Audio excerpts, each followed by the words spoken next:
Hello everyone, good morning. কেমন আছো তোমরা সবাই? আশা করি তোমরা সবাই খুব ভালো আছো আর আমিও খুব ভালো আছি। তো এখন বাজে ওই ৭:৪০ মতো। তো এখন থেকেই তোমাদেরকে সাথে নিয়ে ব্লগটা শুরু করলাম। আজকে ভাবলাম তোমাদের সঙ্গে আশিপাশি কাজগুলো একটু শেয়ার করি। আশিপাশি বলতে কি বলো তো, ঘুম থেকে ওঠার পরে আমার সকালটা কিভাবে কাটে। তো তাই তোমাদের সঙ্গে আজকে শেয়ার করব। তো ঘুম থেকে উঠেই দেখো আমি ব্রাশ নিয়ে একটু ঘোরাঘুরি করছি। যেটা সকালে বলতে পারি একটু হাঁটাহাঁটি হয়ে যায়, তার সঙ্গে একটু নিজেকে একটু সময় দেওয়া হয়ে যায়। আর এখন কি বলো তো, ঠান্ডাটা তো একেবারেই নেই, তার উপরে কিন্তু কুয়াশাটা প্রচুর পড়ছে প্রত্যেকটা দিনই। প্রায় 10টা বেজে যাচ্ছে রোদ উঠতে উঠতে, তবুও কি বলো তো, প্রত্যেক দিনে তো কাচাকুচি থাকেই।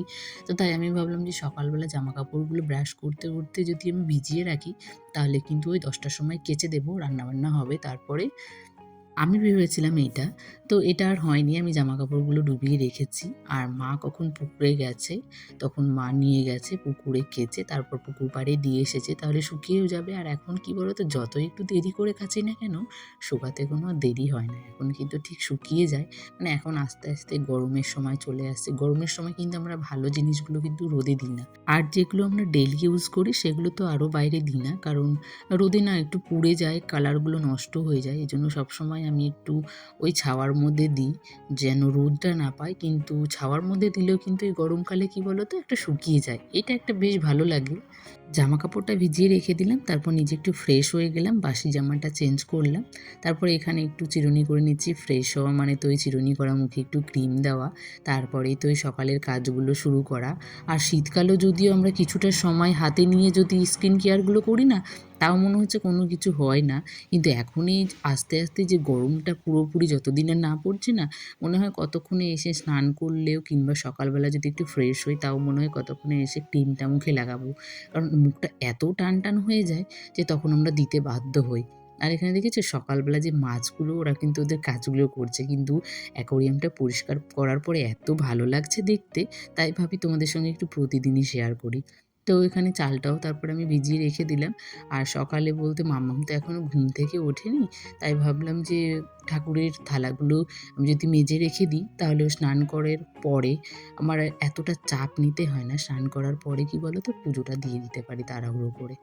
আর যদি এখন যদি বাসনগুলো না মেজে রাখি, তাহলে স্নান করার পরে কিন্তু অনেকটা তাড়াহুড়ো লেগে যায়। তার সাথে মাম্মাও যেহেতু হাতের কাছে থাকে না, সব কাজগুলো ওই ৫-১০ মিনিটে মনে হয় কমপ্লিট করতে পারি না। যেই কাজটা মনে হয় আমার ২ মিনিটে হবে, সেটা মনে হয় আমার ১০ মিনিট লেগে যায়। তো মাম্মাম ওঠার আগে আমি যতটুকু পারি কাজগুলো এগিয়ে গিয়ে রাখি। একসাথে আমি কিন্তু ঠাকুরগুলোকেও মুছে রাখলাম, কারণ আমি তো বাসি জামাটা চেঞ্জ করেছি। তাই আমি ঠাকুরের কাজগুলো পুরোপুরিভাবে কমপ্লিট করেই রাখি, মানে সব রেডি করা থাকে, বাস আমি স্নান করে আসার পরেই পুজোটা দিলেই হয়ে যায়। তো আমি এখানেই বাসনগুলো মাজছি। হয়তো অনেকেরই প্রশ্ন থাকতে পারে যে আমি ঠাকুরের সামনে কেন ঠাকুরদের এঁঠো বাসনগুলো মাজছি। তো আজকে তোমাদের সঙ্গে শেয়ার করব যে আমার যে কলপাড় আছে, মানে ওই জল আনতে যাওয়া, সেটা আমার অনেক দূরে। তো এই সব কিছু নিয়ে গিয়ে ওইখানে বাসন মাজা, তারপর আবার সবগুলোকে নিয়ে আসা আমার মনে হয় একটু বিরক্তিকর লাগে। তাই আমি এখান থেকে বাসনগুলো মেজে নিয়ে যাই, কলপাড়ে গিয়ে ধুয়ে আসি। আর দেখো আমি ঘর থেকে বেরোলাম, ঘর থেকে বেরোনোর পরে কতটা রাস্তা, মানে আমার ঘরের সেই পিছন দিকে আমাকে গিয়ে বাসনগুলো ধুয়ে আসতে হয়। এটা আমার খুব বিরক্তি লাগে। যতদিন না আমার মানে রান্না করারও যে আমরা নিজেরা যেই বাসনগুলোতে ব্যবহার করি, সেই বাসনগুলো কিন্তু সে আমাকে পিছনের দিকেই গিয়ে মেজে আসতে হয়। তাই তোমাদের সঙ্গে আর ওই ফোন নিয়ে গিয়ে না শেয়ার করতে পারি না। তো আজকে ভাবলাম যে আজকে একটু শেয়ার করি, তাহলে হয়তো অনেকেরই প্রশ্নটা থাকতে পারে, তো অনেকের ক্লিয়ার হয়ে যাবে। তো এখানে এই যে মাশরুমগুলো নিয়ে এসেছিল, মাশরুমগুলো অনেক দিন হয়েছে, কিন্তু রান্না করব করব করে করাই হচ্ছিল না। কবে করব সেটাই ভাবছিলাম। ওই মঙ্গলবার শনিবার করে নিরামিষ পড়ে যায় না, তখন আর করাই হয় না। তো আজকে দেখছি অনেকটা নষ্ট হয়ে গেছে, কাটতে গিয়ে দেখছি পুরোটাই নষ্ট হয়ে গেছে। যদিও হাজবেন্ড এনেছে অনেকটা আশা নিয়ে, তো কেটে কুটে আমি যতটুকু পেরেছি নিয়েছি, আর বাকিটা আমি ফেলে দিয়েছি। একটু হয়েছে, মানে অল্প একটু, ওই একজনের খাওয়াটাই হবে। তো ভাবলাম ওকে একটু করে দেবো, তাই এখানে ধুয়ে মুছে একবারে পরিষ্কার করে রাখলাম। তার সাথে একটু দুজনের জন্য চা বানিয়ে নিলাম। মামামও দেখছি উঠে গেছে, তো মামামের খাবারটা শেষ হয়ে গেছিলো, তাই ভাবলাম একটু চা দিয়ে ভিজিয়ে দুটো বিস্কুট দিয়ে দেবো। মামাম সেটা খেয়ে স্কুলে চলে যাবে। আর ওখানে গিয়ে আন্টি আবার খাবার খাইয়ে দেয়, বাড়িতে এসে আমি আবার খাওয়াই। আর আমার জন্য তো লিকার চাটা একটুও ভালো লাগে না, তাই দুটো তার সঙ্গে বিস্কুট নিলাম, কারণ সকালবেলাটা কী খাবো, যদিও আমার বেশিরভাগটা ওই দুটো বিস্কুট খেয়েই সকালটা কেটে যায়। আর এখানে একটু জল গরম করে নিলাম, তার সাথে যে মাশরুমগুলো কেটে রেখেছিলাম, যে একটু দেখলাম কালো কালো হয়ে গেছিলো, তাই আমি জলটাকে গরম করলাম, তারপরে মাশরুমগুলো দিয়ে দিলাম। ফুটাচ্ছি না, মানে জলটাকে বেশ ভালো করে গরম করেছি, তাহলে যে ওর মধ্যে জীবাণুটা থাকবে সেটা বেরিয়ে যাবে। আর একটু কালো কালো হয়ে গেছিলো, সেটাও কিন্তু জলে দেওয়ার পরে কিন্তু পরিষ্কার হয়ে গেছিলো, তার সাথে অনেকটা নরমও হয়েছিল। তো এখানে আমি একটা আলু দিয়েছিলাম, আলুটাকে ভেজে নিলাম, তারপরে পেঁয়াজটা দিলাম, আর তার সাথে আমি একটা ওই কাঁচা লঙ্কা দিয়েছিলাম, কারণ একটু ঝাল ঝাল না হলে ভালো লাগে না। তো কাঁচা লঙ্কা এটা দিয়েছিলাম। তা দেখো গরম জলে দেওয়াতে জিনিসটা এত সুন্দর হয়ে গেছে, আর মনে হচ্ছে কত কালো কালো কষগুলো বেরিয়ে গেছে, মানে ওর মধ্যে যে জীবাণুগুলো ছিল সেগুলো সব বেরিয়ে গেছে। আর এখানে একটা হাফ টমেটো আমি দিয়ে দিলাম, তার সাথে একটু লবণটা দিয়ে দিলাম, যেন তাড়াতাড়ি পেঁয়াজটা টমেটোটা যেন নরম হয়ে যায়। আর ঢাকা চাপা দিয়ে একটু করলে বেশিক্ষণ লাগে না, কিন্তু খেতে দুর্দান্ত হয়। তো আজকেরটা খুব ভালো হয়েছিল। ও আবার বলেছে একদিন নিয়ে আসবো, এনেই সঙ্গে সঙ্গে কিন্তু সেই দিনই করে দিতে। তো হ্যাঁ, বলেছি যে নিয়ে আসবা আবার একদিন, তাহলে তোমাকে সেই দিনই করে দেবো। তো এখানে জলগুলো চিপে আমি ওই আলুটা যেহেতু রান্না হয়ে গেছে, তো দিয়ে দিলাম, তার সঙ্গে একটু জিরে গুঁড়ো, অল্প একটু ধনে গুঁড়ো আর শুকনো লঙ্কার গুঁড়ো, তাই দিয়ে রান্নাটা করেছিলাম। বিশেষ করে দারুণ হয়েছিল খেতে। এই যে দেখো, দেখে আমার এত ভালো লাগছিল যখন ভিডিওটা আমি এডিট করছি। আর তার পাশে কিন্তু আমি ভাতটাও বসিয়ে দিলাম, জলটা গরম করে সবসময় আমি চালটা দিই, তাহলে ভাতটা অনেকটা কম সময়ের মধ্যে হয়ে যায়, আর গ্যাসটাও অনেকটা কম অপচয় হয়। তাই আমি প্রত্যেক দিনটা আমি চাল তো আগে ভিজিয়েই রাখি, তোমাদের সঙ্গে সেটা আমি মাঝে মাঝেই শেয়ার করি। আর এখানে দেখো আমার মাশরুমটা হয়ে গেছে।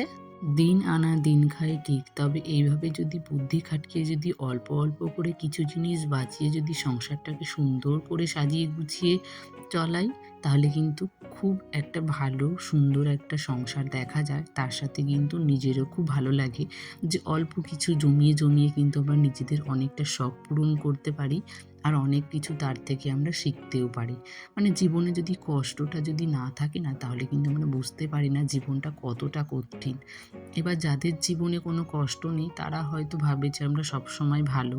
তো তারা হয়তো সবসময় ভালো থাকে, কিন্তু আমরা যারা কষ্ট করে স্ট্রাগল করে যারা আমরা উপরে উঠি, তারা আমরা বুঝতে পারি যে জীবনটা কতটা কঠিন।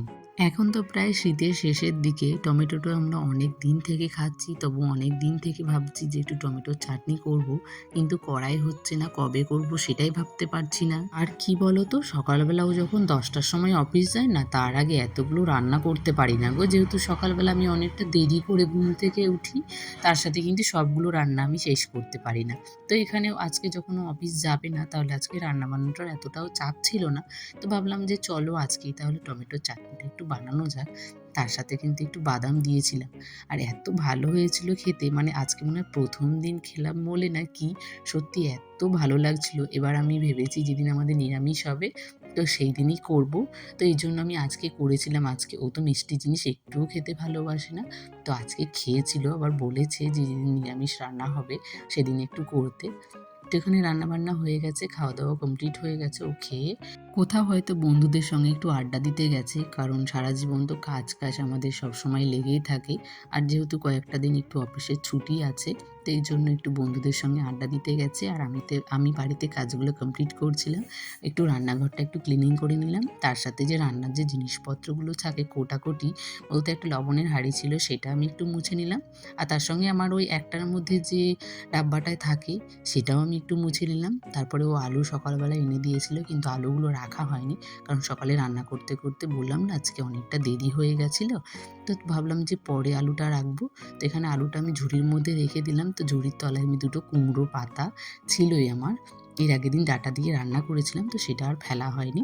তো আজকে আমি ভাবলাম যে চলো এটা রেখে দিই, তাহলে যে আলুর ধুলোগুলো আছে সেই ধুলোগুলো আর নিচে পড়বে না। আর জানো তো বন্ধুরা, আমাদের বাড়িতে এত ইঁদুর হয়েছে, কোথা থেকে যে এসছে না সত্যি বুঝতে পারছি না। মানে কিচ্ছু রাখা যাচ্ছে না বাইরে। তো আমি এটা ওয়ার্ড্রোপের মধ্যে আলুগুলো আবার রেখে দিলাম। তাহলে কি বলো তো, আলুগুলো না ইঁদুরে খেতেও পারবে না, নিয়ে যেতেও পারবে না। ওরা সঙ্গে খায় আবার নিয়েও যায়, পরে খাবে বলে জমিয়ে রাখে। আমরা যেমন ভাবি যে এখন খেলাম পরে কি খাবো, তেমন কিন্তু সবাই নিজের নিজেরটা ভাবে। তো আলুগুলোকে একটু আমি রাখলাম, একটা দুটো খেলে সেটা হয়, কিন্তু আলুগুলো ওরা এবার খেয়ে নিলে সেই আলুগুলো তো আমরা আর খেতে পারবো না, তাই আমি সেটাকে ভালো করে রেখে দিলাম। আর এখানে দেখো সন্ধেবেলায় কিন্তু সেই আলু নিয়েই আবার শুরু করেছি আমরা। সবাই একটু আলু কাবলি খেতে ইচ্ছে করলো, তাই ভাবলাম যে চলো আমিও একটু করি। তো আমরা তো যেহেতু গ্যাসে তো আমরা কেউ করবো না, সবাই নিজের টাইম বাঁচাতে চায়। তো এখানে মা যেহেতু উনানে রান্না করে আর আমাদের বাড়িতে প্রচুর কাঠ। তো সবাই বলল, "ঠিক আছে চলো তোমাদের বাড়িতেই আজকে হোক।" তো এখানে আমরা আলু মাখামাখি খাবো বলে এখানে রেডি হয়ে যাচ্ছে। আর আমি এদিকে আলুগুলো দেখছিলাম আলুগুলো সিদ্ধ হয়েছিল কিনা। আর আমরা আলু কাবলিগুলো খেতে থাকি। তো আজকের ভিডিওটা আমি এখানেই শেষ করছি। ভিডিওটি ভালো লাগলে সবাই একটা করে লাইক করো। আর আমার নতুন বন্ধুরা যদি একটু এসে থাকো তাহলে সবাই একটু সাপোর্ট করো। আর একটু সবাই সাবস্ক্রাইব করে দিও। দেখা হবে আবারও একটা ভিডিওর সাথে। টাটা।